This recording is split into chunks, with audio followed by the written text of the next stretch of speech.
Buenas tardes de nuevo. A continuación tenemos una exposición, una charla interesantísima que estoy deseando escuchar y creo que vosotros también la vamos a disfrutar mucho. Se trata de, la ponente es Dolores García, una persona muy especial, investigadora y autora de varias novelas y ensayos. Su primera novela, El secreto de la Mona Lisa, fue semifinalista del Premio de Primavera 2002 y se convirtió en un bestseller internacional. Su labor de investigación sobre Leonardo da Vinci le ha llevado a estar considerada como una de las mejores conocedoras del genial florentino. Valencia y su arte de la seda en la Gioconda destaca por su interés en el plano de investigación. Seguro que habéis oído o habéis leído noticias al respecto de su estudio y de su novela sobre la seda de la Mona Lisa.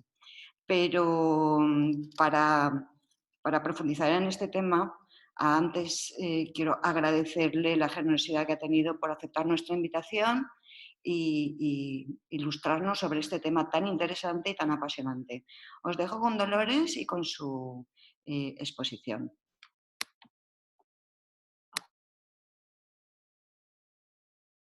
Bueno, pues muchísimas gracias, Alicia. Lo primero, por estar aquí, porque me hayas permitido participar en este seminario, que me hayas invitado y con el, vamos, luego súper a gusto y es un honor para mí. Agradecer a todos los que estáis aquí presencialmente y a los que desde vuestras casas os vais a dedicar un ratito a escuchar esta charla que espero que os resulte muy interesante y en la que vamos a abordar todos los temas relacionados con esa Valencia del siglo XV de una forma pues, pinceladas, pero enfocado a esa investigación que os voy a tratar de explicar muy brevemente, de una forma muy ligera, que nos vaya a conducir a una conclusión sorprendente, que la seda que viste en la modelo del cuadro de Leonardo da Vinci, conocido como la Gioconda, es seda valenciana y está tintada aquí, en Valencia.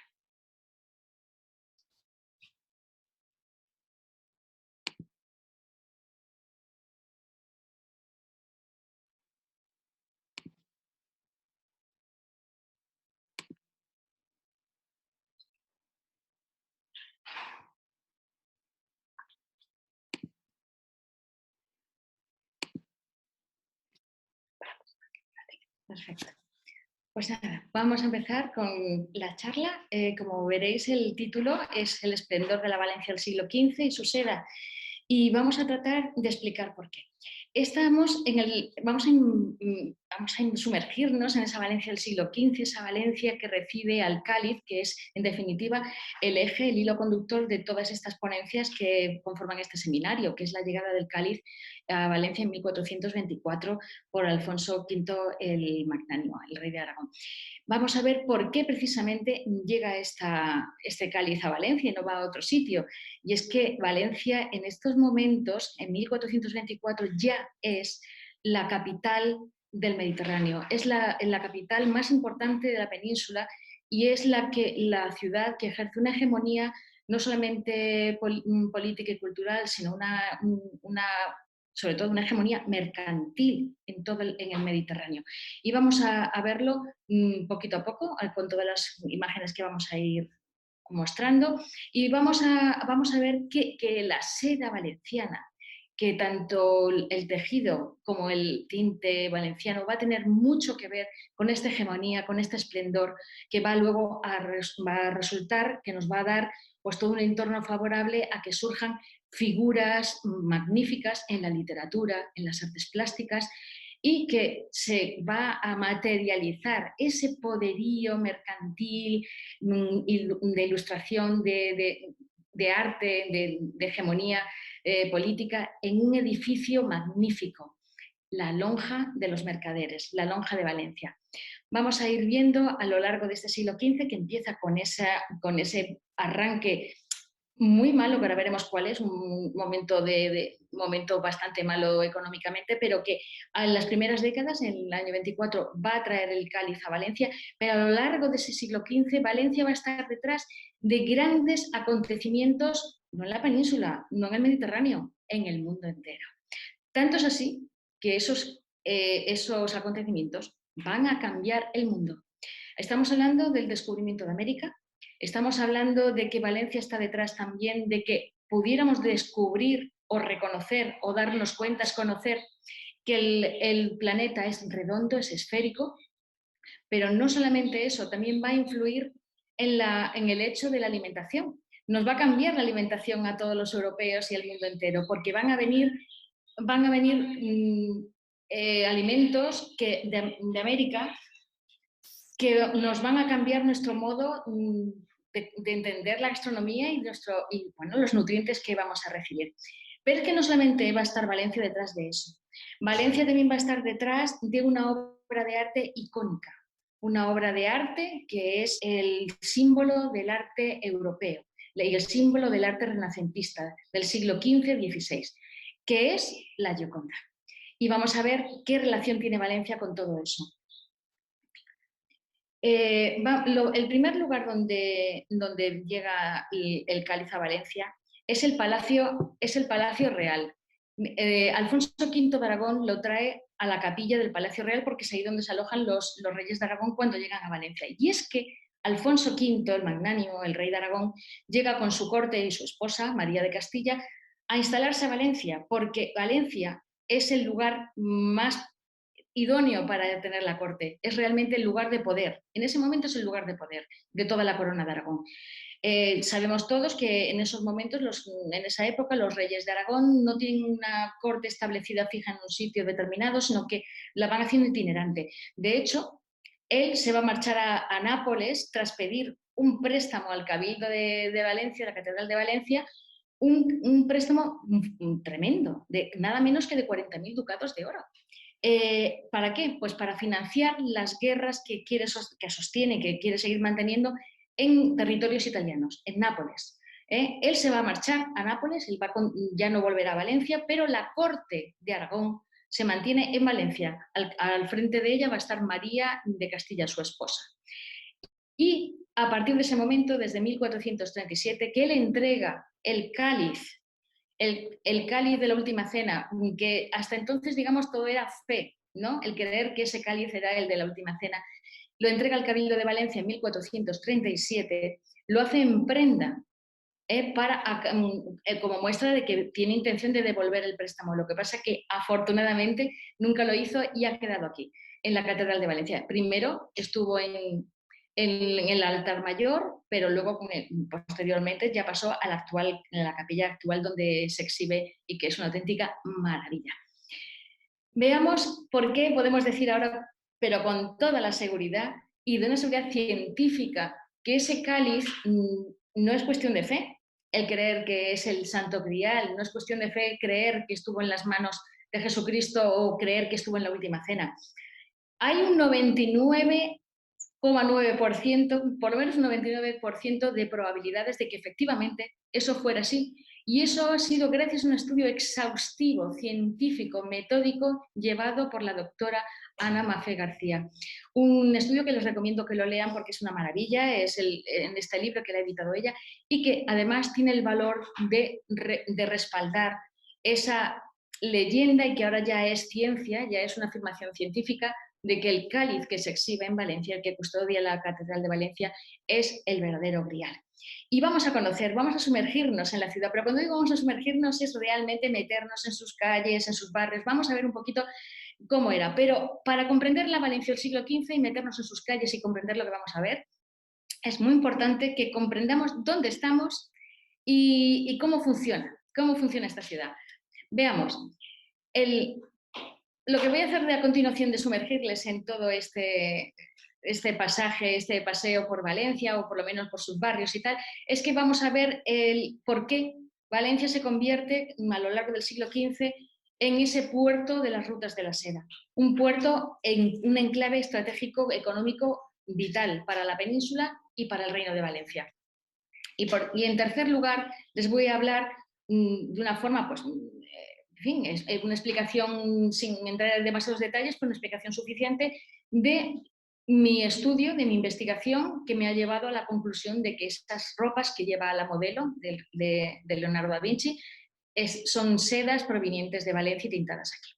Pues empecemos con ese paseo por Valencia y comprendamos qué es Valencia en ese momento y dónde está enclavada, dónde está inmersa, en qué estructuras. Aquí tenemos un mapa que no es del siglo XV, es un poco posterior, unos años después, a mitad del siglo XVI, pero que prácticamente se puede adoptar el como del siglo XV porque hubo muy pocas variaciones. Esto es una vista desde a vista de pájaro y ahora vamos a situar en su entorno, su contexto histórico, a Valencia y al Reino de Valencia. Valencia pertenece a la Corona de Aragón. Valencia pertenece a la Corona de Aragón desde que Jaime I la conquista y la anexa a su reino. Pero el Reino de Aragón no solamente está en la península ibérica, el Reino de Aragón también tiene territorios en Cerdeña, en Sicilia y también territorios en Grecia. Esto es la situación de Valencia cuando llega el Cádiz, de la Corona de Aragón. Este es el territorio que abarca. Veamos que unos años después, no demasiado, 7 u 8 años después, ya se ha dado el préstamo al rey Alfonso V, él ha emprendido sus campañas en Italia. ¿Y qué ha pasado? Pues que ha acrecentado el territorio de la Corona de Aragón. Ya el reino de Nápoles forma parte de la Corona de Aragón. Y esto va a ser muy importante para el desarrollo tanto de la cultura como de la economía, porque fíjense qué dominio del Mediterráneo tiene en esos momentos la Corona de Aragón. Todo lo demás, todas las demás orillas pertenecen al Imperio Otomano, algo que hay que tener muy en cuenta.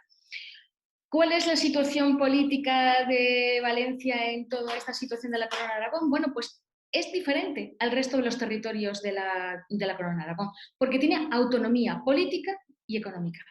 Y la autonomía económica es porque se la va a labrar ella, ahora lo veremos, y la autonomía política, es porque desde el minuto 1, desde el primer momento que Jaime I llega a Valencia, tiene muy claro que es un territorio que le va a dar una autonomía diferente y se lo va a dar a través de unos fueros que elaboran entre un grupo de hombres, un primer consejo, que desde el primer momento empieza a funcionar, junto con el rey Jaime I, y se elaboran unas leyes especiales para el Reino de Valencia, los fueros. Unos fueros que van a funcionar, que van a ser las leyes del reino hasta que ya, pues tras la batalla de Almansa, ya que llega el primer Borbón, Felipe V, elimina los fueros. Hasta entonces, todos esos siglos va a estar funcionando.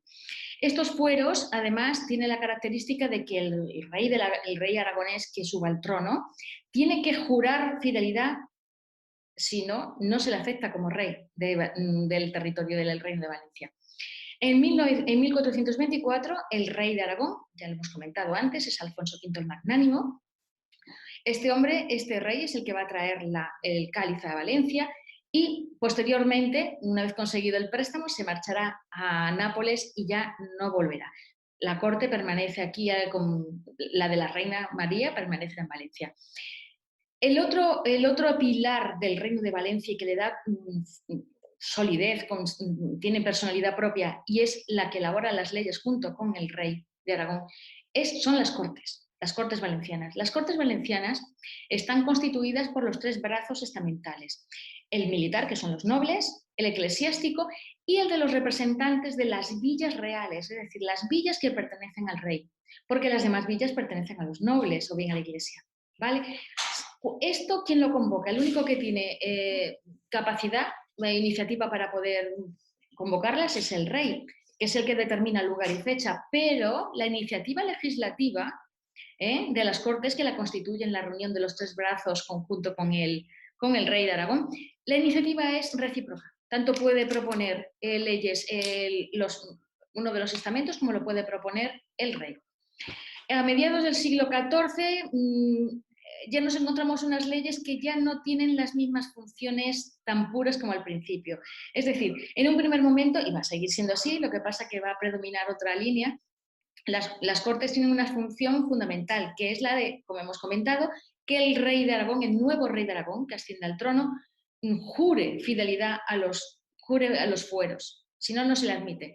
La segunda es la de resolver los contrafueros, que son normas dictadas por el propio rey o por otras autoridades que vayan contra los fueros que se han aprobado antes. Por supuesto, la de aprobar fueros junto con el rey, como hemos dicho antes, esa iniciativa recíproca que tiene. Y una tercera que ahí le hemos dado, es la de aprobar impuestos. Aquí la peculiaridad es que estos impuestos son para aumentar las arcas del rey de Aragón, ¿eh? Y lo pagan los habitantes del Reino de Valencia y están exentos de pagar impuestos los nobles y los eclesiásticos. Todos los demás son los que pagan los impuestos y no están representados en las Cortes. En fin, esa es la situación. Y esto va a ser importante porque va a tener consecuencias a lo largo del tiempo. Entonces, a mitad del siglo XIV, estas reuniones de las Cortes van a predominar más el tema recaudatorio que el tema legislativo, algo que va a traer también complicaciones. De hecho, ya a finales del 14, bueno, a mediados del 14, mejor dicho, en 1364, se aprueba un nuevo impuesto que no existía hasta entonces, las Generalitats. ¿Por qué le llaman así? Porque es un impuesto novedoso que se va a aplicar a todos los productos en general. De ahí el nombre.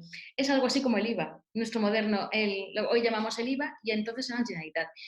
Era tal la complejidad y el volumen de este impuesto que tuvieron que delegar en una comisión, una pequeña comisión, para que administrara la recaudación y administración de este impuesto, ¿vale? Curiosamente, este grupo de hombres, este grupo de 6 diputados, fue adquiriendo cada vez más predominancia y se apoyaba el rey más en ellos para tratar de controlar la situación en el Reino de Valencia a su favor y terminó adquiriendo pues, unos poderes políticos que en un principio no tenía y fue desembocando en la Generalitat. Aquí tenemos este edificio que lo habrán reconocido todos ustedes, es la actual Diputación. Sin embargo, en aquellos momentos era el edificio de la bailía. La bailía es donde estaba el baile general, que era el funcionario real encargado de la recaudación de todos los impuestos reales. Solamente respondía ante el rey. Era el encargado de tema de aduanas, recaudación de impuestos de aduana, de licencias para exportación. Solamente responde ante el rey. Y hay 2 badles, uno que es el de Valencia y otro que es el de Orihuela. Curiosamente, el badle responde ante el rey, pero tiene a alguien que lo vigila de cerca, que es el mestre racional, el maestre racional. Este funcionario real también es el que está vigilando las cuentas del badle para que nada se distraiga y todo lo que recaude en nombre del rey llegue realmente al rey. Este solamente es un único para todo el Reino de Valencia. La ciudad de Valencia tiene su propia organización, sus propias autoridades y fundamentalmente son los jurados, en la figura del jurado que solamente está elegido por un año y está elegido por el Consell Secret. Los jurados son los representantes más directos del pueblo valenciano y llevan, cuando se reúnen, una característica prenda que es una gramalla, una toga que los distingue. Aquí vemos una imagen de un jurado, de una estatua dedicada a un eminente jurado valenciano, Francesc de Vinatea, que la tenemos en la plaza del Ayuntamiento y que casi siempre pasamos sin mirar y sin reparar en él. Y este hombre en su momento, no en el siglo XV, sino anteriormente, plantó cara al rey de Aragón en un momento muy delicado en el que iba a hacer caso a su esposa, la reina, y lo que ella pretendía terminaba hiriendo de muerte a los fueros y al Reino de Valencia. Y con sus argumentos y su exposición hizo recapacitar al rey de Aragón y salvó a Valencia y a sus fueros. Aquí tenemos una representación, aunque sea posterior, pero una representación de lo que es el Consell Secret.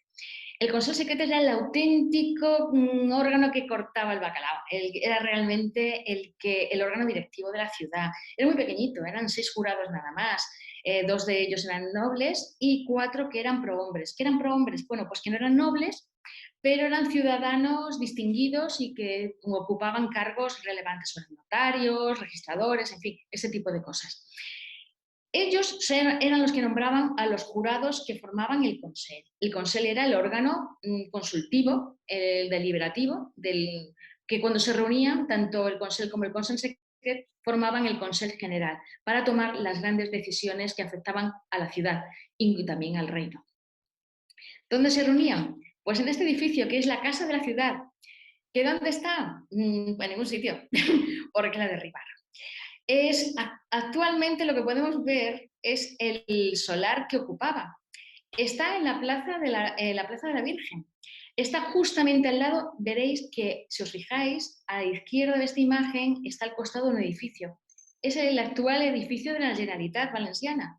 Bueno, pues ese jardincito que hay, que sí, con verja y tal, rectangular, ese era el solar que ocupaba esta casa, que ahí es donde se reunía el Consell y también era donde, bueno, pues toda la administración civil de la ciudad estaba ahí.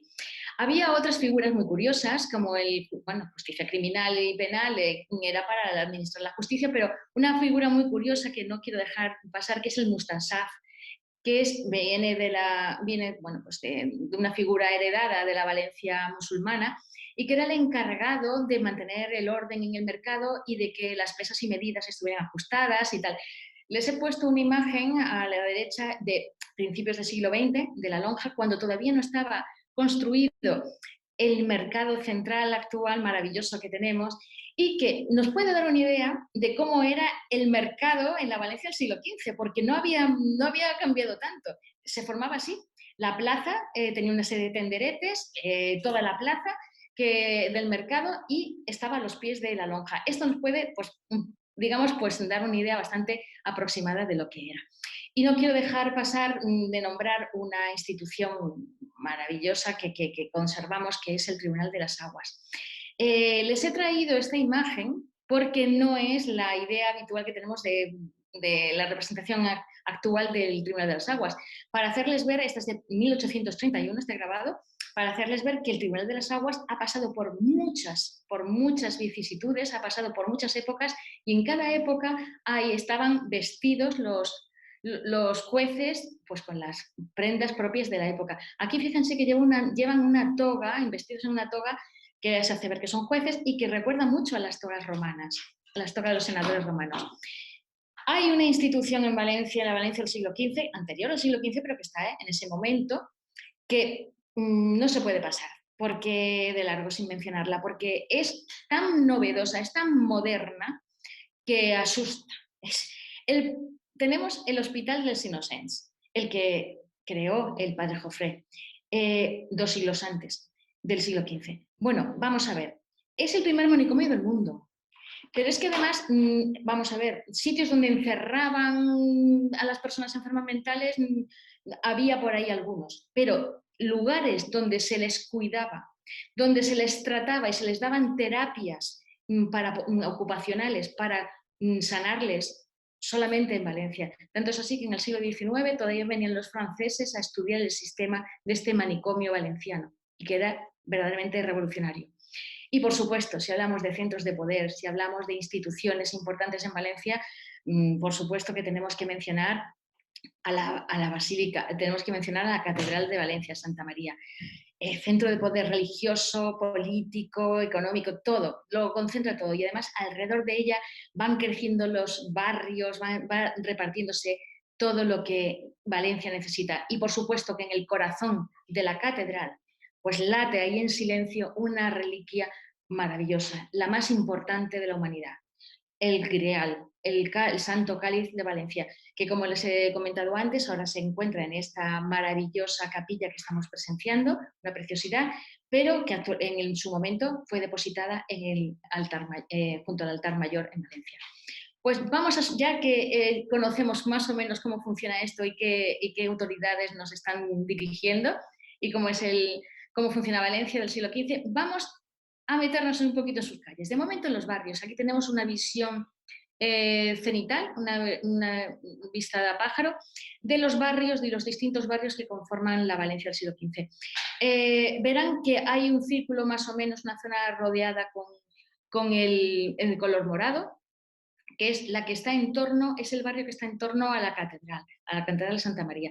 Ahí hay familias muy poderosas, pero sobre todo vive el clero, el clero de alta clase, y sobre todo, digamos que están los centros administrativos, los despachos de los juristas y tal. Luego tenemos otro círculo en rojo, que es donde están las familias más poderosas, los nobles, mayoritariamente los nobles. Luego tenemos un barrio que está en color así, a la parte izquierda, en color calabaza, que ellas son gente bien, rentistas, no trabajan, por supuesto, pero no tienen el poder y la situación de los nobles. Y ahí vemos una zona que la he puesto en color celeste para que la puedan distinguir ustedes, que es la judería. Lo que queda en el siglo XV de la judería. La judería había vivido momentos mucho más esplendorosos que en el siglo XV. Prácticamente no quedaba nada porque a partir del asalto se marcharon huyendo a Morvedre, el actual Sagunto, y ahí se instalaron. Y quedaba muy pocas calles en las que vivían los judíos. Luego vemos que tenemos una zona en amarillo. Ahí esa zona era un barrio que principalmente eran labradores y comerciantes dedicados al tema de comercializar las verduras y las frutas, porque es la zona que está pegada a Ruzafa, a la zona que eran los campos de cultivo. Y por último, una zona muy amplia, más o menos, todo esto es una aproximación, en naranja. Esta zona es el barrio de los oficios. Ahí, en estas calles, van a estar repartidas un montón, están repartidos toda la gente que trabaja en diferentes oficios. Hay uno muy especial de que ahora hablaremos un poquito, que es el barrio de Belluters. ¿Vale? La zona verde que está inmersa dentro de este barrio de los oficios es la morería. Es pequeñita también, es el resto de musulmanes que quedan en Valencia, porque la mayoría viven en alquerías alrededor de Valencia porque son agricultores o trabajan para señores de la tierra. Y les he puesto en rosa, verán que hay una zona rosa que es el burdel. Merece una historia propia porque es muy curioso, porque el burdel, ahí es donde se ejercía la prostitución ahí era legal.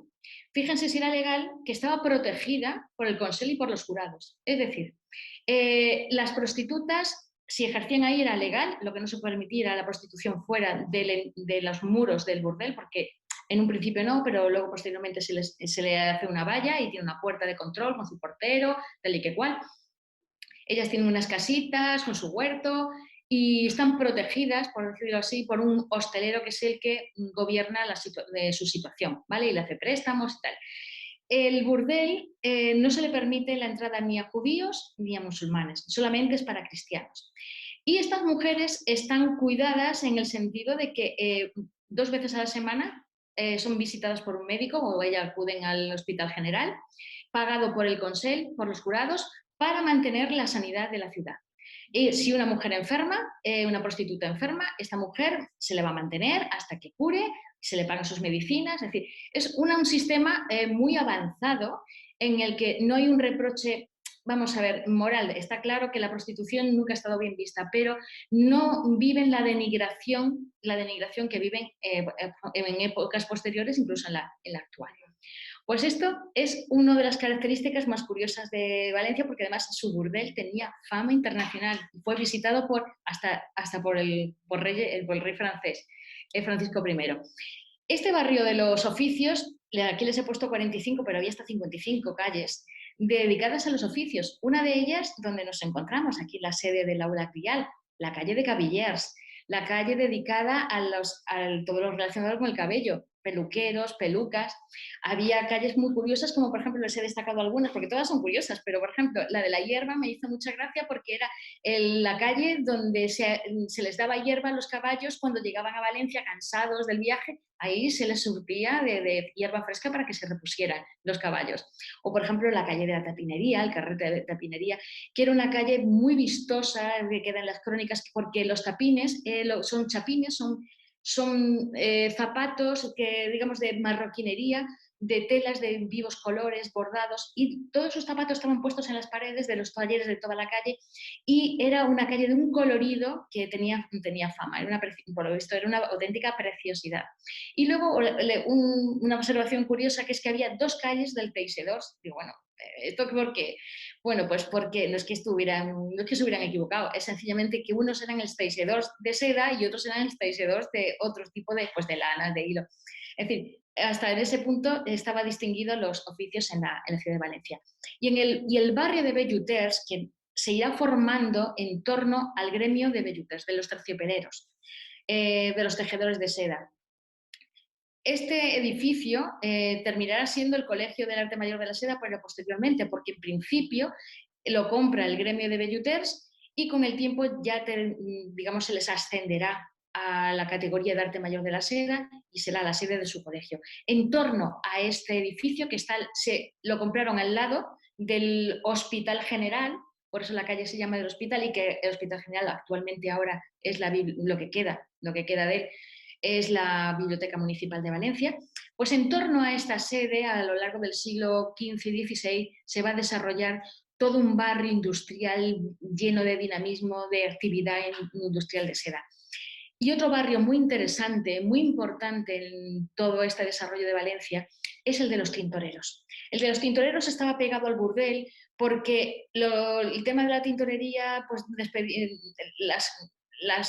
digamos, estos elementos que utilizaban y todas las hornos que utilizaban y cazuelas para hervir las tinturas y tal, desprendían unos olores desagradables, como pasaba con los curtidores, y estaban en las partes más alejadas de la ciudad, pegadas al burdel, y donde había acequias, la acequia de Robella. A lo largo de la acequia de Robella estaban todos estos talleres de tintoreros porque necesitaban abundante agua.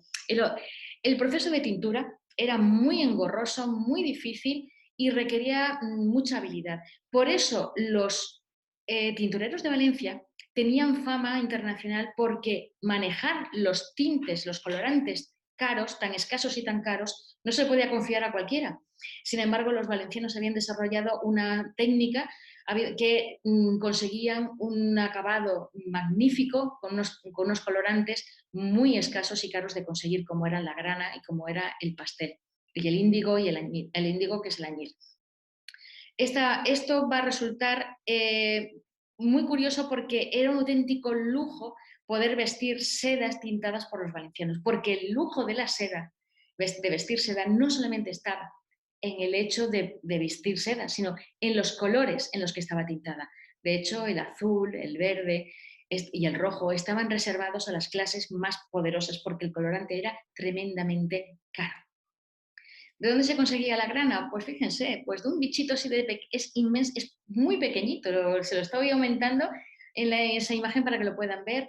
Y la hembra del kermes, este insecto, cuando la matan, la secan y luego la pulverizan, y de ahí sacan el colorante, un colorante rojo precioso, que es el que utilizaban las clases más poderosas para distinguirse. Y el azul se conseguía de esta planta tan bonita, la planta del pastel, una planta amarilla, pero que seca y pulverizada daba un colorante azul que utilizaban los tintoreros para pintar en azul las prendas. Quiero hacerles hincapié en una parte de Valencia a la que siempre he estado un poco de espaldas, y que es vital para comprender el desarrollo exponencial que vive Valencia a lo largo del siglo XV, a finales del XIV y todo el siglo XV. Es Vilanova del Grau. Pues Vilanova del Grau es una pequeña población que se va formando poquito a poco, en torno a la zona de la playa de Valencia donde se produce el embarque y desembarque de las mercancías, porque Valencia no tenía puerto. Valencia, además, las costas valencianas en general, pero la de Valencia concretamente, es muy mala para el tema de puerto, porque son playas de arena, de poco calado, los barcos no se pueden acercar, y entonces la carga y descarga de los barcos se tenía que hacer a base de barcazas y de estibadores que llevaran la carga. Entonces, nos quedamos con esta idea de que Vilanova del Grau va creciendo y va a ser fundamental. Que no tenemos puerto todavía, lo vamos a ver, como luego habrá un puerto de madera. Y ya llegamos a la segunda parte. Se trata de que vamos a ver cómo esa playa de Valencia, el Grao, se va a convertir de no ser nada, como aquel que dice, a nada más y nada menos que en puerto de las rutas de la seda. Pues aquí tenemos una situación muy curiosa, porque Valencia, el Reino de Valencia, no puede empezar el siglo XV peor. Porque, bueno, el siglo XV no, finales del siglo XIV. Porque a lo largo del siglo XIV la Corona de Aragón va a seguir, en la que está incluida Valencia, una serie de crisis económicas, demográficas, tal, pero que ya se van a agudizar tremendamente con la guerra con Castilla. Esta guerra con Castilla viene porque Castilla le está disputando a la Corona de Aragón territorios de Alicante. ¿Qué ocurre? Que el Reino de Valencia no solamente sufre la pérdida de hombres, sino que lo sufre en sus propias carnes, va a sufrir pues destrucción de viviendas, de cosechas. Eso, junto con una serie de desastres naturales, va a traer una auténtica ruina a la Corona de Aragón,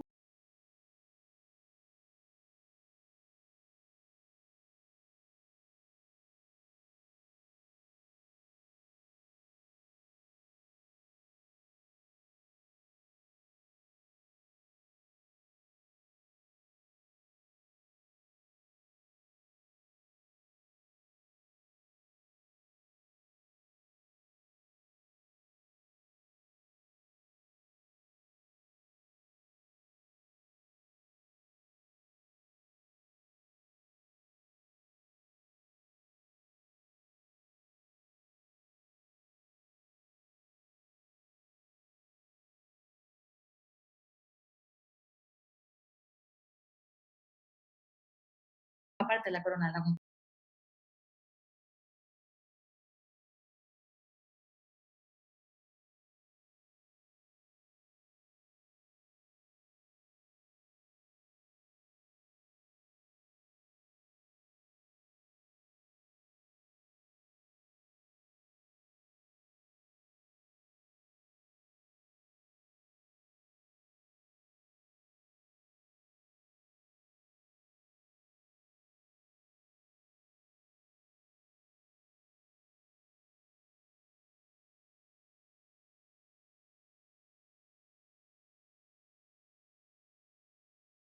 Este floreamiento económico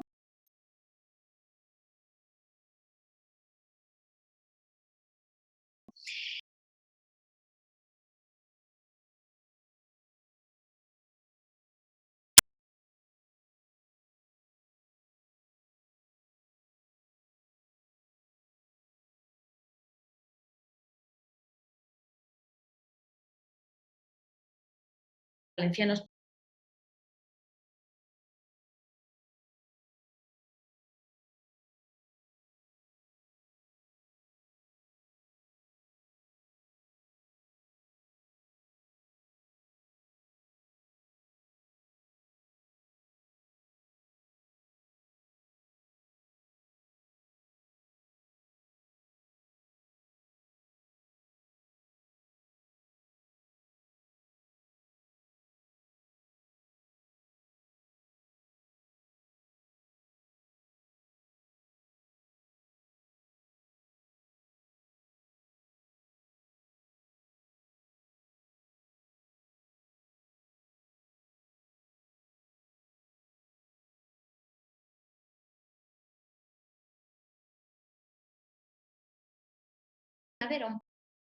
que sirve de embarcadero, se construye en la playa para que sirva de embarcadero para que ya algunas embarcaciones con un calado que lo permita se acerquen a ese puente y descargar directamente y agilizar, porque es que los barcos se amontonan en la bahía de Valencia esperando su turno para cargar y descargar. Y toda esa faena de carga y descarga pues lo hacen estos hombres que vemos representados en este bajo relieve, que son los carregadores. ¿Vale?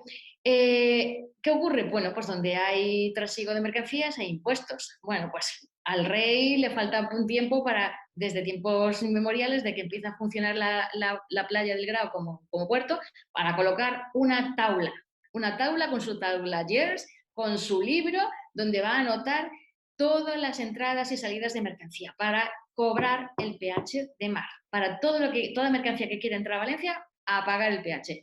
Y de lo que sale, ojito, van a inspeccionar que no sean cosas vedades, es decir, que no sean cosas prohibidas por el rey, porque hay ciertos elementos, como puedan ser armas, por ejemplo, que no se permite la venta o no sea que caigan en manos enemigas y se vuelvan contra uno mismo. Es decir, en aquel entonces no se vendían armas al vecino extranjero que las pueda disparar contra nosotros. Eran antiguos, pero inteligentes.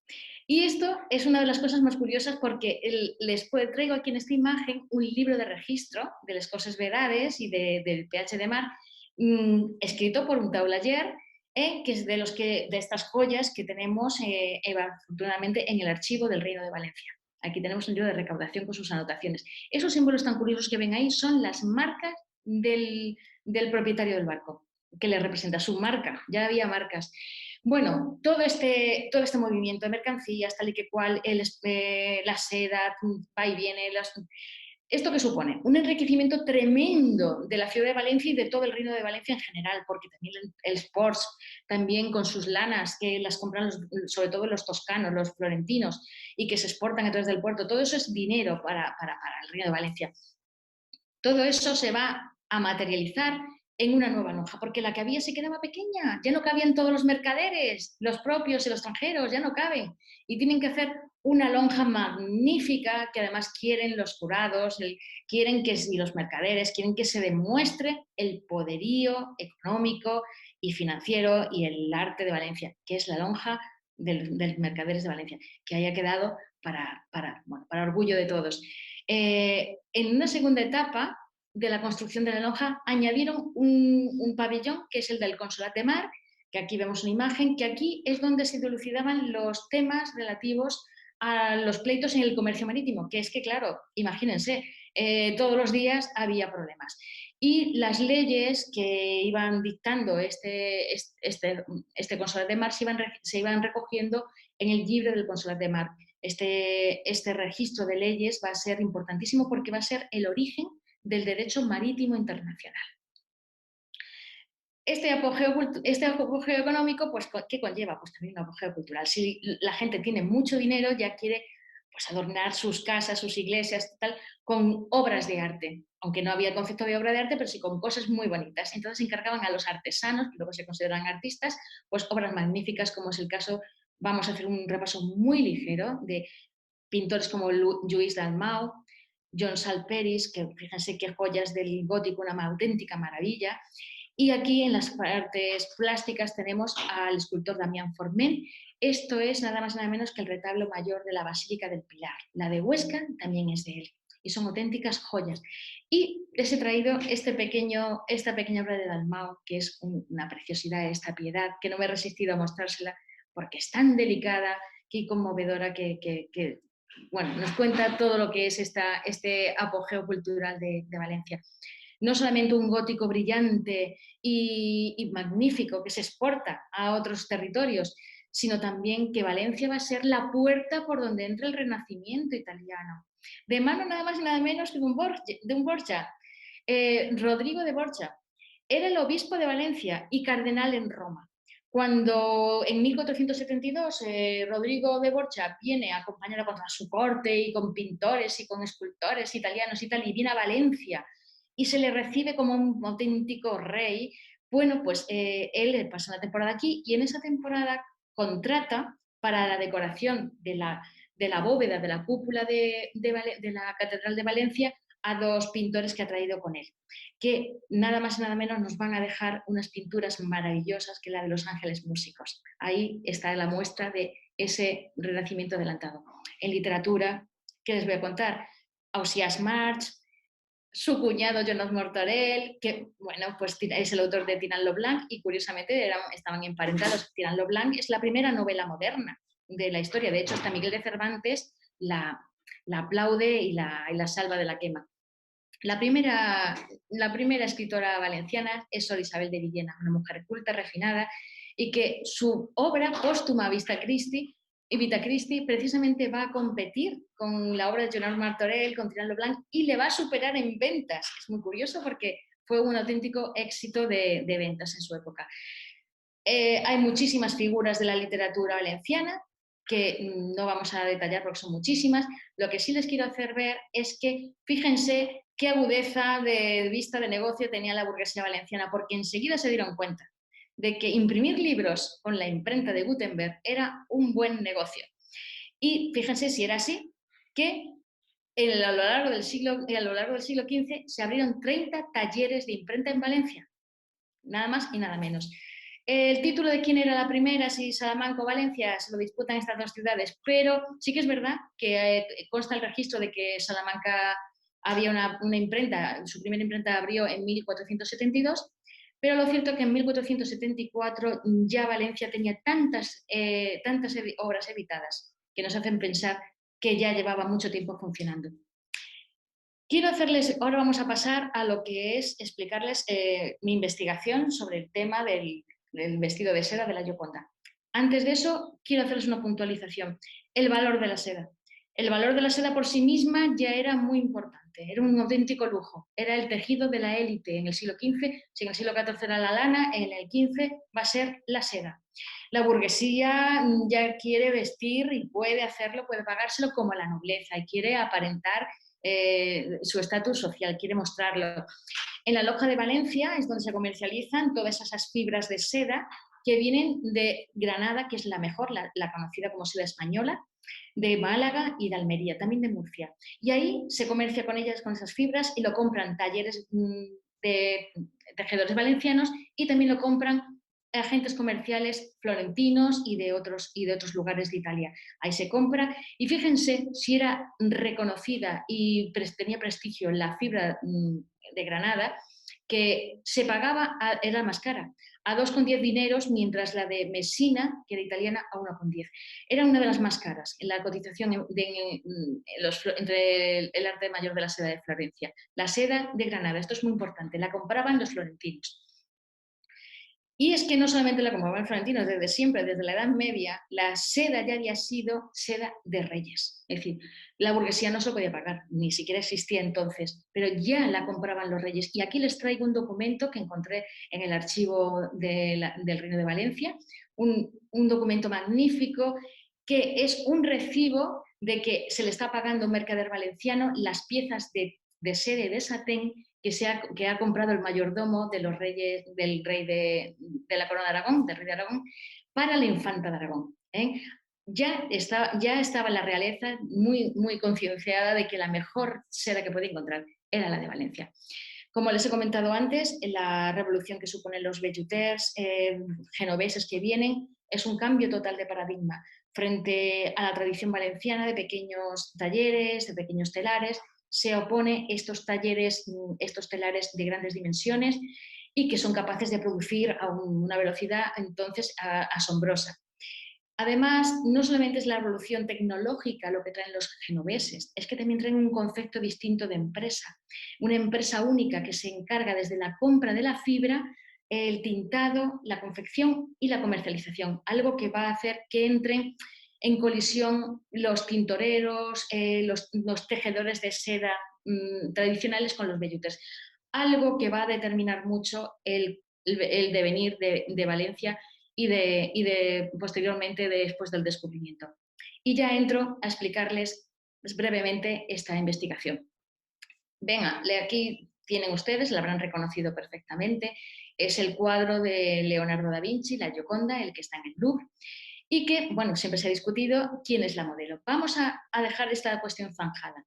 Esta señora que ven ustedes ahí es la esposa de Francesco Giocondo, el mercader de seda más importante de Florencia, el mayor importador de seda de Florencia. Esto es muy importante.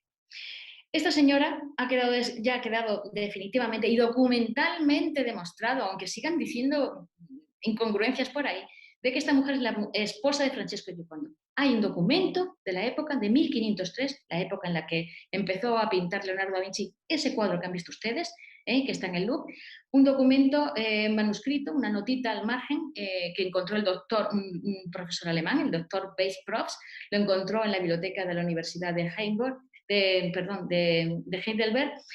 Esta nota manuscrita es de Agostino Vespucci. Agostino Vespucci, ¿quién era? Bueno, pues este señor era secretario de Maquiavelo y también trabajó como secretario de Leonardo da Vinci. Y nos dejó escrito una notita en la que nos dice que en 1503 Leonardo da Vinci está pintando un retrato de la esposa de Giocondo, de Elisa de Giocondo. Más claro, agua. Ahora luego si queréis nos inventamos cosas, pero documentado está. ¿Quién fue Elisa Gerardini? Bueno, pues esta señora, una señora que, bueno, pues venía de una familia aristocrática, venida menos, tal y que cual, nació en Florencia en 1479 y a los 16 añitos se casa con un señor 8 años mayor que ella, Francesco de Giocondo, que era viudo y que tenía un niño pequeño y que ella lo crió como si fuera propio. Luego tuvieron 5 hijos más. Elisa Gerardini casa con este señor y cuando se casan van a vivir a la casa familiar de Francesco Giocondo, es decir, vive con su suegra, con sus cuñadas, tal y que una casa grande, tal. Pero posteriormente Francesco Giocondo ya se puede permitir comprar un casoplón y se casa y se compra una magnífica casa cerca del Palacio de los Medici, es decir, que hay un nivel. Francesco Giocondo, ya hemos dicho que este señor era importante en su época. Se le conoce al pobre hoy en día por ser el esposo de la señora del cuadro de Leonardo da Vinci, pero era un hombre muy importante, tan importante que formó parte en un tiempo del gobierno de Florencia, de la República de Florencia. Pero vamos a quedarnos con el dato principal. Francesco Giocondo es el mayor importador de seda de Florencia y luego él la vende a Francia, a los Medici, que eran clientes suyos, en fin. ¿Y por qué he puesto en el encabezamiento de que Francesco Giocondo era un rico comerciante enamorado? Bueno, pues porque nos ha dado muestras este hombre de querer profundamente a su señora y además estar muy enamorado. Primero, porque afectó una dote ridícula. Modesta no, yo he puesto modesta, pero es que era ridícula. 170 florines y una granja. Nada. Para lo que él tenía, aquello era ridículo. Luego, en su testamento ya dejó él todo estipulado para que su señora no le faltara nada, porque hay que tener en cuenta que la casa se la quedaba a su hijo, el primogénito, que no era hijo de Elisa Gerardini. Entonces ella se iba a quedar sin casa. Él ya estipuló todo lo necesario para que no le faltara nada, para que la cuidaran, y algo que no era nada costumbre en la época, que le devolvieran la dote íntegra. Algo totalmente inusual. Pero es que además algo más inusual todavía, que en el testamento le dedique unas palabras absolutamente conmovedoras y nos la retrata como una mujer noble y bondadosa. Es la imagen que nos ha dejado Giocondo de su esposa. Y por favor, lo más importante, los regalos de boda que le hace Giocondo. Se casan en 1495. ¿Y qué hace Giocondo? Pues aprovecha que Leonardo da Vinci viene desde Milán a Florencia a arreglar unos asuntillos para encargarle un retrato para su jovencísima esposa, como regalo de boda. Y le encarga un retrato. Pero no solamente eso, sino que además le regala unas prendas exclusivas. Unas prendas imposibles hasta entonces en la época. El vestido que lleva. Son unas prendas, quiero que se den cuenta, 1495 es cuando se casan, 1503 es el cuadro que hay en el Louvre. Es que yo defiendo la teoría, y estoy absolutamente convencida, de que el retrato que hay en Zurich, el conocido como la Mona Lisa de Isleworth, este retrato es el que encarga Francesco Giocondo como regalo de bodas. De ahí lo jovencita que vemos a Lisa Gerardini, unos 16, 17 años. Eso es el cuadro original y el que deja inacabado Leonardo porque se tiene que volver a marchar a Milán. Este cuadro tiene una diferencia de años con el siguiente, 1503, que es cuando vuelve otra vez Leonardo a Florencia y supongo que Francesco Giocondo, y además hay escritos por ahí que así lo atestiguan, que le recuerda a Leonardo que acabe el cuadro. Leonardo no retoma el cuadro que estaba haciendo, sino que él, por otros motivos que no vamos a entrar aquí porque es otra charla, decide comenzar uno nuevo. Hace uno nuevo, por eso tenemos dos. Entonces, vamos a observar cosas muy curiosas, porque fíjense, hay dos cosas sobre todo fundamentales en estos cuadros que por lo menos nos llaman poderosamente la atención. Una, que la señora del mercader de seda más importante de Florencia, ahí es nada, no tiene otro traje, no tiene otro que ponerse, 8 años después se pone lo mismo, rarito, ¿no? Es raro. Repite traje. Otra cosa que nos llama la atención, no lleva joyas. Dice, bueno, pues tampoco será tan raro, que si no es raro, mira, estos son retratos de Leonardo da Vinci de otras damas de la época, coetáneas a Lisa Gerardini. Todas llevan joyas. ¿Por qué? No es porque sí. Es que en esa época es fundamental el rasgo distintivo de una dama, llevar joyas. Si no llevas joyas, no eres una dama. Por lo tanto, fíjense en este retrato que es de Leonardo, también es coetáneo, es un de Ghirlandaio, cómo la dama del retrato no solamente lleva una joya, sino que además nos muestra las joyas de las que tiene en casa, nos muestra también otras que tiene. Por lo tanto, el llevar una joya en un cuadro, que además estos retratos se hacen para, digamos, marcar el rango de la familia, para cuando se vaya a la casa ver el rango familiar. Y en las fiestas y en los actos públicos, las damas florentinas llevan las joyas que les ha regalado su marido para demostrar el estatus. ¿Cómo es posible que esta mujer no lleve nada? ¿O sí lo lleva? Claro que lo lleva y está a la vista de todos. Es el vestido, son las prendas que lleva. Lo que pasa es que en nuestras claves actuales no lo podemos ver. Sin embargo, una persona del siglo XV lo ve enseguida. Lleva unas prendas que no es posible. No es posible que lleve prendas en negro, en morado, berenjena y en amarillo leonado. No es posible porque en la seda hasta entonces no ha sido posible esos tintes. En otras prendas sí, en algodón y en lana sí, pero no en la seda. ¿Qué ocurre? Pues que Francesco Giocondo ha conseguido una primicia traída por los españoles de América. El palo, es decir, ha conseguido prendas tintadas en eso, tintadas en España, porque el palo de tinte no podía salir de España, para eso estaban ahí los tablayers controlando que no salieran las cosas vedades y el palo de tinte no salía de Valencia. El palo de tinte se quedó en Valencia y se hizo allí. Esas telas se tintaron en Valencia.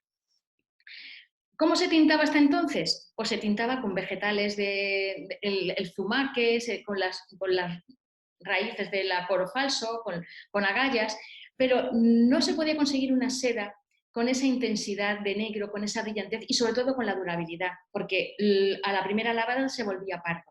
Además, tenían unos taninos, esas plantas que deterioraban la seda, la terminaban deshilachando y quemando. ¿Cómo es posible lo que ocurrió? ¿Cómo esa revolución tintoria? Bueno, pues esta revolución del mundo de las tintes se lo debemos a un valenciano, a Luis de Santángel. Porque Luis de Santángel es el valenciano que cambió el mundo. Cambió el mundo porque fue él sufragó con su fortuna personal la primera expedición de Colón a las Indias, supuestamente a las Indias, buscando una nueva ruta de las especies de la seda, porque, como le hemos comentado antes, todo el tema del Mediterráneo y las rutas por tierra estaban cortadas por todo el tema de los turcos. Y era muy difícil traer desde la China, desde la India, todas las especies y la seda que se requería. Entonces estaban tratando de buscar otro camino y Colón lo trataba de buscar hacia Occidente, perdón. Este hombre fue el que arriesgó su fortuna personal porque los reyes no estaban en disposición de conseguirlo y les convenció, que no fue fácil, sobre todo la reina Isabel, de que hiciera caso a Colón, de que lo apoyara y de tal. Por lo tanto, si no hubiera sido por él, no se hubieran podido firmar estas capitulaciones que ven ustedes ahí, ese contrato de Colón con los reyes católicos, disponiendo pues todos los repartos, lo que se consiguiera, tal y que cual, no hubiera sido posible sin la intervención de Luis de Santángel. Aquí lo hemos ampliado, este contrato con los reyes católicos que consigue Luis de Santángel. Y este hombre puso una barbaridad de dinero. Puso 400 y pico mil maravedíes, ducados de oro, bueno, una barbaridad. Y prestó no solamente a los reyes, también le prestó a Colón. ¿Le devolvieron el dinero? Bueno, pues sí, sé que se lo devolvieron, tuvo suerte. Gracias, afortunadamente, recopilaron lo suficiente los reyes católicos como para, poco después del descubrimiento de América, 2 años después, devolverle el dinero. Ahí está el acta que se conserva en el archivo de Simancas, el acta que lo acredita, que le devolvieron el dinero. Pero le estaban tan agradecidos los reyes católicos por su intervención que no solamente le devolvieron el dinero, sino que el primer cargamento de oro que trajo Colón en sus viajes se lo regalaron a Luis de Santángel. ¿Y él qué hizo? Pues nada más y nada menos que acordarse de que era valenciano y regalárselo a los jurados de la ciudad. Y los jurados de la ciudad lo emplearon en esto, en decorar el artesonado de la sala donde se reunía, que ahora actualmente es el Salón Dorado de la Generalitat. Este artesonado en realidad estaba en la casa de la ciudad que hemos dicho antes que fue derribada. Este artesonado, fíjense, este detalle, es una auténtica preciosidad, es oro, está forrado en paneles finitos de oro. Una auténtica preciosidad. Pues eso hizo Luis de Santángel. Entonces, ¿cómo pudo llegar esas telas a manos de Francisco Giocondo? ¿Cómo se pudo hacer con ellas? ¿Cómo pudo hacer ese regalo tan magnífico a su esposa? Porque tengamos en cuenta una cosa.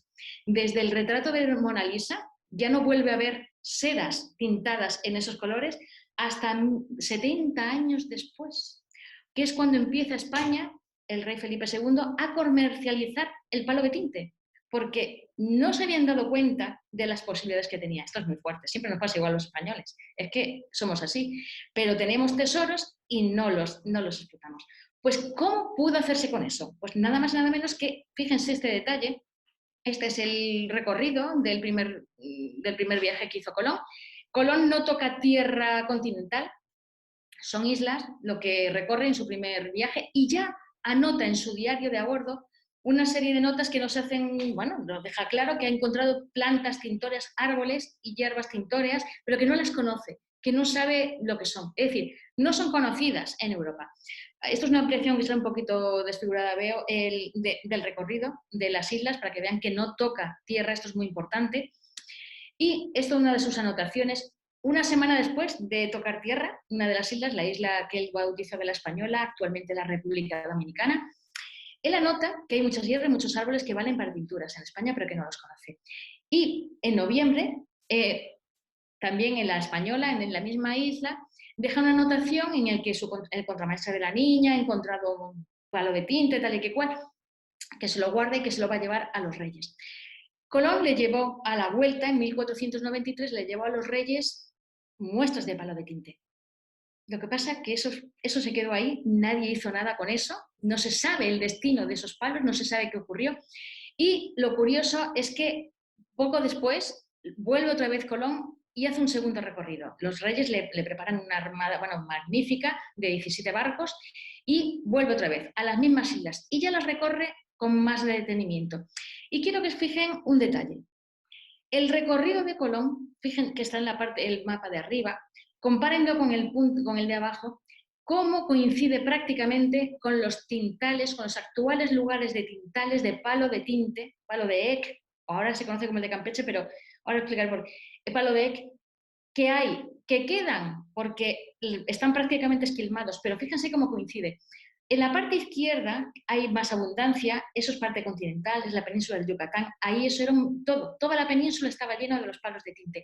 Pero eso no lo conoce Colón, eso hasta que no llega Hernán Cortés no se descubre, en 1537. Es decir, eso de momento no es conocido, lo que sí, el recorrido de Colón coincide con los tintales actuales, que es lo que queda de lo que había antes, pero coincide.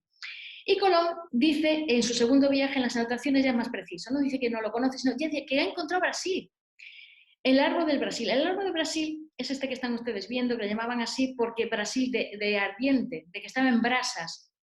Este árbol es un árbol propio de la India. Y lo traían desde la India y eso costaba un dineral. De ahí sacaban tinte rojo, un tinte rojo precioso, pero era carísimo. ¿Qué ocurre? Que encuentra unos árboles que tienen un centro rojo y de Brasil y lo confunde. ¿Por qué lo decimos que lo confunde? Y además eso además le serviría a él para estar más convencido de que estaba en la India, de que estaba en Asia, porque ese árbol era de la India. Este es el árbol de Brasil, ¿visto?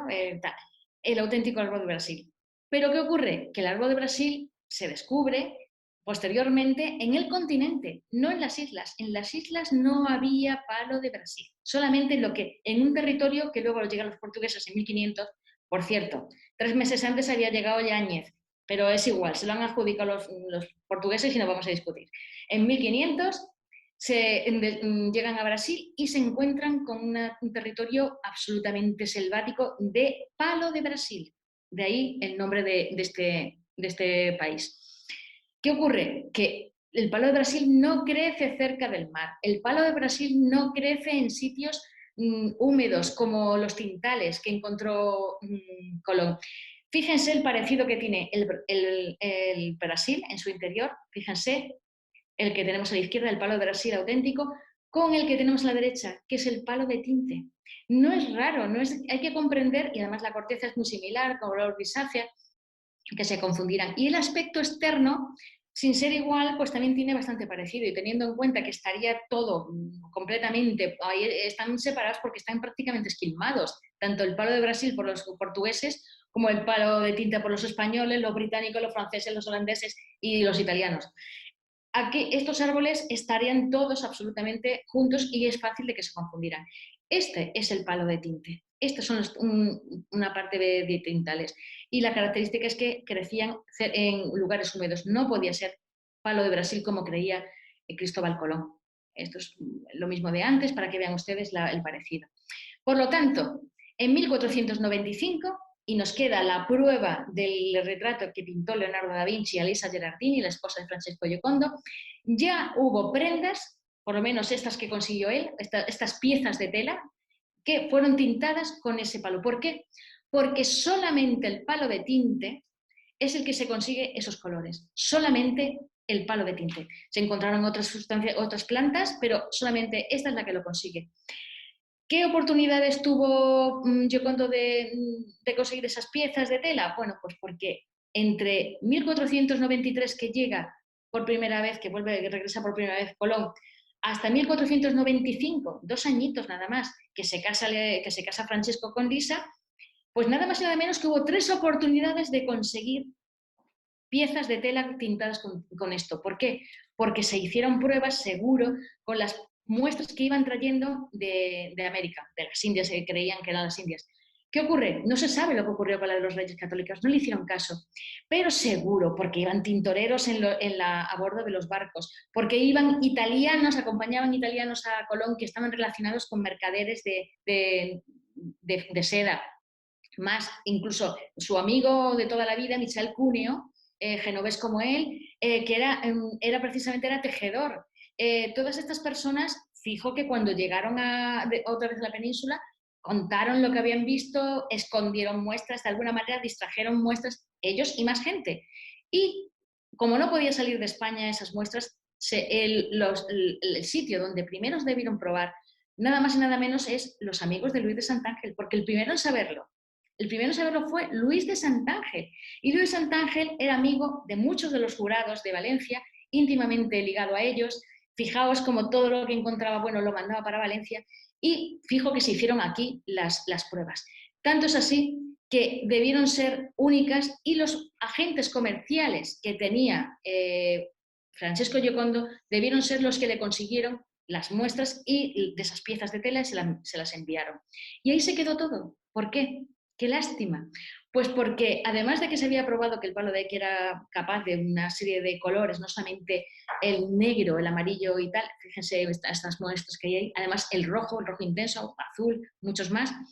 El caso es que necesitaban, digamos, esas muestras no podían prosperar. ¿Por qué? Porque los tintoreros no podían pedir que siguieran trayendo palo de tinte porque no se traía, porque no se había hecho caso y porque además ellos estaban regidos por unas normas muy estrictas, tremendamente estrictas, y no podían utilizar colorantes que no estuvieran utilizados por su gremio. Y ahí hemos chocado. Ahí hemos chocado porque tanto el gremio de velluters era muy estricto en la factura de las piezas de seda, que si no seguían las normas del gremio se quemaban en la plaza del mercado, se quemaban en público, y lo mismo pasaba con los tintoreros. Si los tintoreros empleaban colorantes que no estaban admitidos, lo mismo, se destruían sus piezas y se les ponía una multa. Fíjense que hasta 1511 nos vamos a encontrar que el gremio de tintoreros no permitía que se tintara de negro con otro colorante que no fuera la grana y que se trajera del extranjero. ¿Hay que nos encontramos? Pues porque bueno, pues había intereses, los intereses de los mercaderes que compraban los tintes en el extranjero, que los importaban, el gremio de velluters que era muy cerrado, muy estricto para mantener la exigencia de alta calidad, lo de los tintoreros lo mismo, y ahí se quedó estancado. Hubo que esperar hasta que Marcos de Ayala, un encomendero, allá por 1540 y tantos, que fue a Yucatán, observó cómo los indios de su encomienda tintaban con ese palo de tinte. Este hombre, 3 años ensayando tal y que cual, invirtió su fortuna en eso y se lo comunicó a Felipe II. Y Felipe II sí que tuvo vista comercial. Por lo tanto, estas pruebas que pudo conseguir de alguna manera Giocondo no pudieron hacerse en territorio castellano, que era el que mandaba en el tema porque bueno, Castilla era el reino que tenía el poder de las Américas. En territorio castellano no, porque estaba perseguido. Debió ser en la Corona de Aragón. Aquí tenemos Valencia, un lugar donde fuera un sitio dinámico, donde hubiera mucha gente dispuesta a pagar mucho dinero por algo extraordinario. Y además, una curiosidad, alguien que estuviera dispuesto a hacer la compra sin reflejarla en un notario. No era tan sencillo, pero había una clase de mercader que sí que funcionaba normalmente así, el mercader florentino y sus agentes comerciales. Los florentinos evitaban el fisco, evitando reflejar en el notario las compras-ventas que hacían. Por lo tanto, Valencia tiene todas las coordenadas para ser el lugar donde se debieron hacer esas pruebas de tinte y esas piezas tintadas que debió conseguir. Y fíjense, aquí tenemos una muestra precisamente de lo contrario, de un notario que de las pocas muestras que hay ante notario de una compra de un mercader florentino en Valencia, pero son escasísimas, muy raras, a pesar de que el asentamiento de florentinos en Valencia era espectacular. Nos encontramos con que Giocondo tuvo varias vías para enterarse. Él mismo había creado una empresa justamente pocos días después de encontrar Colón con América, ¿no? Del descubrimiento de América, una empresa de comercialización internacional de seda. Él tenía desplegado agentes en Valencia en Lyon y en Marsella y se enteraba de todas las novedades. Fijo que de alguna manera le llegó. Por si fuera poco ese canal, también tenía el de Italia.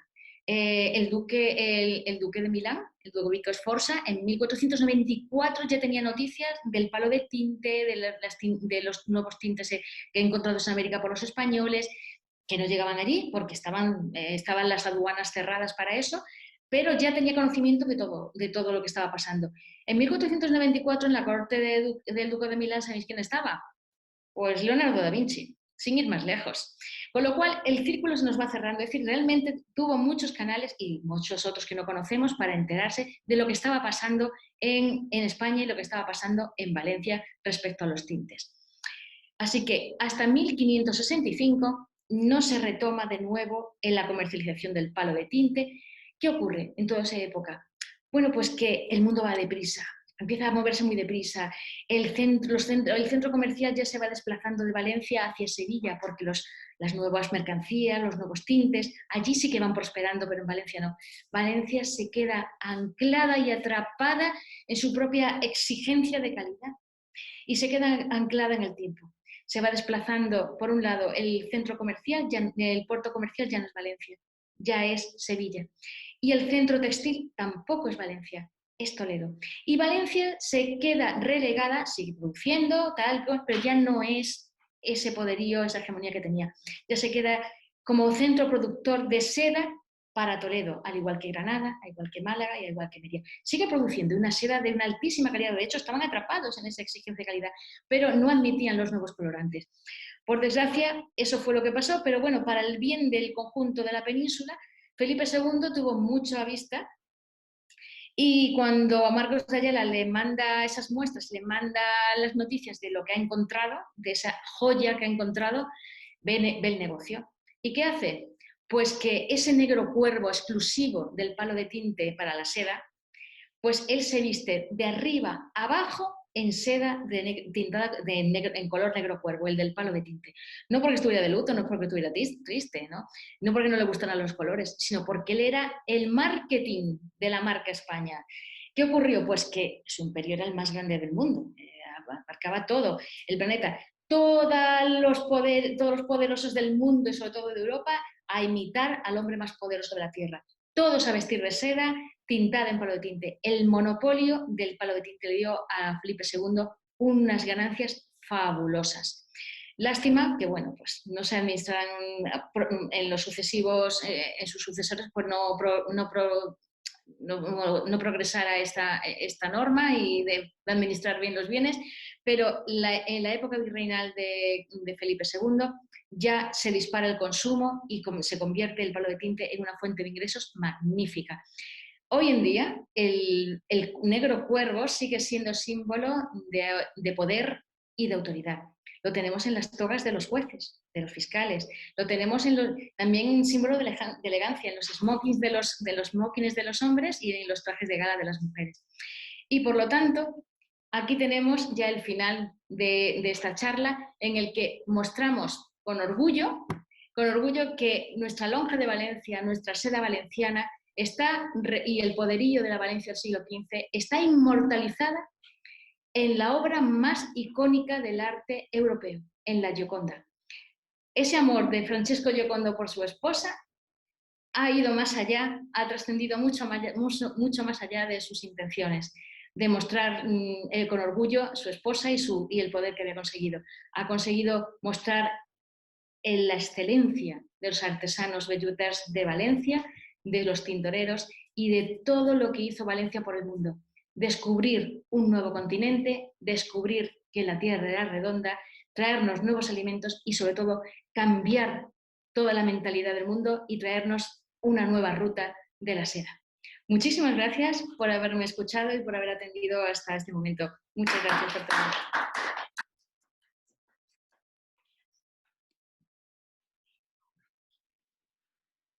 Bueno, me quiero acercar aquí al lado de Dolores para darle las gracias porque ha sido una espléndida intervención que nos ha acercado a muchísimos aspectos, a la vida cotidiana, al mundo de los negocios, al mundo de la política, de tantísimas cosas, al entorno, a la seda.